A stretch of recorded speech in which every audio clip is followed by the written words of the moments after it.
شروع کرتا ہوں اللہ کے نام سے جو بڑا مہربان نہایت رحم کرنے والا ہے۔ مورخین کا بیان ہے کہ آتش نمرود کے گلزار بننے کے واقعات اور اس وقت کے دیگر حالات دیکھ کر حضرت لوط علیہ السلام اور جناب سارہ علیہ السلام نے ایمان ظاہر کیا اور رازہ بنت نمرود ایمان لائی۔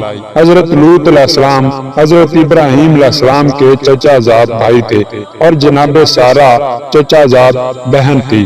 رازہ بنت نمرود کے ایمان لانے کے متعلق علامہ عبد الواحد بن محمد المفتی بحوالہ معارج النبوت لکھتے ہیں کہ رازہ بنت نمرود بڑی زیرک اور ہوشیار لڑکی تھی۔ اس نے جب حضرت ابراہیم علیہ السلام کے آگ میں ڈالے جانے کو دیکھا تو بڑے اسرار سے اپنے والد کو اس بات پر راضی کیا کہ اسے اس منارے پر جانے کی اجازت دی جائے، اور وہ اس منارہ پر جا پہنچی۔ وہاں پہنچ کر اس نے حالات دیکھے۔ اسے یہ دیکھ کر بڑا تعجب ہوا کہ آگ گلزار بن گئی ہے اور بلور کا تخت ان کے لیے لایا گیا ہے۔ اس نے بے ساختہ آواز دی، اے ابراہیم، میں یہ کیا دیکھ رہی ہوں؟ اے ابراہیم، یہ حالات کیسے پیدا ہوئے؟ خدا نے اس کی آواز ابراہیم تک پہنچا دی۔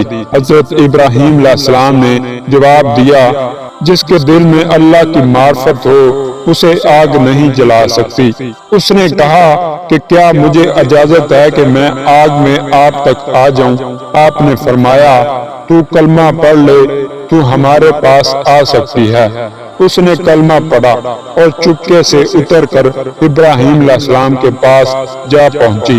جب آگ کے قریب پہنچی، اسے آگ کے کسی حصہ نے اذیت نہ پہنچائی اور وہ حضرت ابراہیم علیہ السلام تک جا پہنچی۔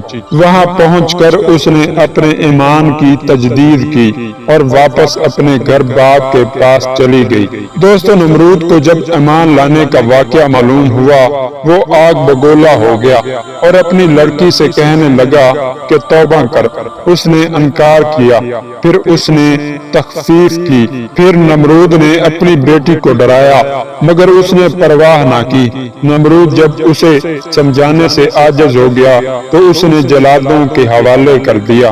جلادوں نے اسے دھوپ میں لٹا کر اس کے ہاتھ پاؤں میں میخ ٹھوک دی۔ ادھر جلادوں نے اسے سزا دی، ادھر خدا نے جبرائیل علیہ السلام کو حکم دیا کہ میری کنیز کو وہاں سے تندرست کر کے ابراہیم علیہ السلام تک پہنچا دو۔ یہ واقعہ حضرت ابراہیم علیہ السلام کے آگ سے نکلنے کے بعد کا ہے۔ حضرت جبرائیل علیہ السلام نے رازہ بنت نمرود کو حضرت ابراہیم علیہ السلام کی خدمت میں پہنچا دیا، چنانچہ وہ انہی کے پاس رہی۔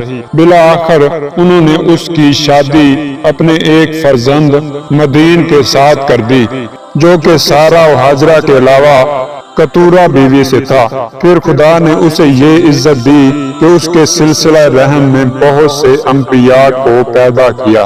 تو دوستو، یہ تھا نمرود کی بیٹی کا واقعہ۔ دوستو، اگر ایسے ہی سچے واقعہ دیکھنا چاہتے ہیں تو میرے چینل کو سبسکرائب کر دیں۔